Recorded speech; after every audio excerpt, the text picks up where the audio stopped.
And, by the way, one of the things that is driving up healthcare costs are the Trump tariffs. Right. Because a lot of medical supplies, pharmaceuticals, other big expenses of rural hospitals and nursing homes have this tariff on top of them, which means that everything costs more.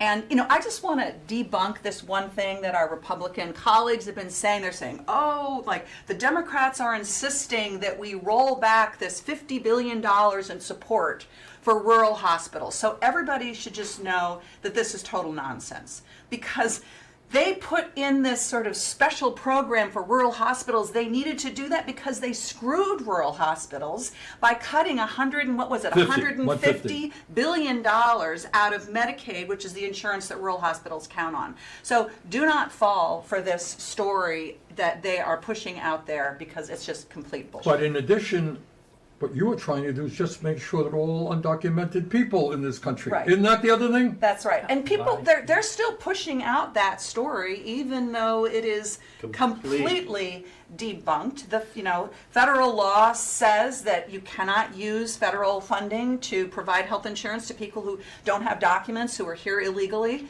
And so it's just they're falling back on this nonsense because they know that they are losing the argument with their base voters who are looking at their healthcare costs going up and can't afford it. I want to move on to what Jeff started a moment ago, but before we do that, let me I think I speak for everybody here.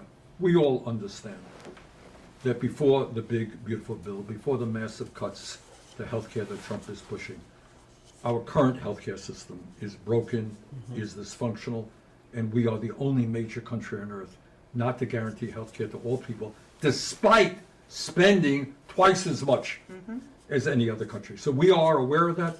I think I speak for everybody here who believes that healthcare is a human right, and that's where we got to go. But right now, the immediate struggle is to see that the current healthcare system, as bad as it is, does not collapse completely.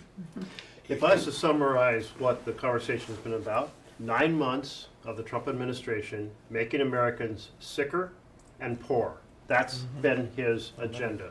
Families lose and billionaires win, as Chris pointed out.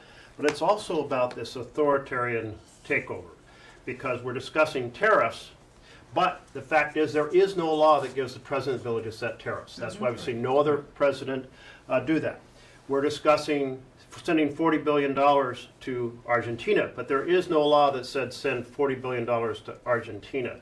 And I want to keep reminding all of us and across America, what we're seeing is a president acting like a king, ignoring the laws that apply to the executive branch, like you can't fire inspector generals, but also stealing the power of the purse. And this is so important, because a fundamental difference between a democracy and a strongman authoritarian state is that the Congress, representing the people, that decides what programs will be funded and how much, or is it the head of the executive branch, the president, or whatever title you give it.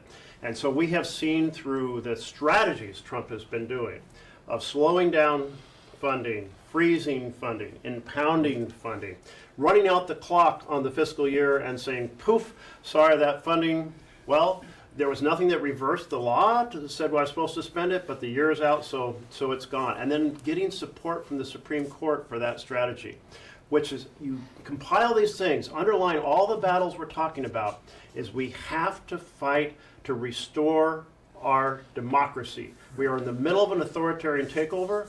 It is no small thing, the biggest threat to our republic since the Civil War, and we have to stand up, exercise our oath as senators, and reclaim this country for government by and for the people.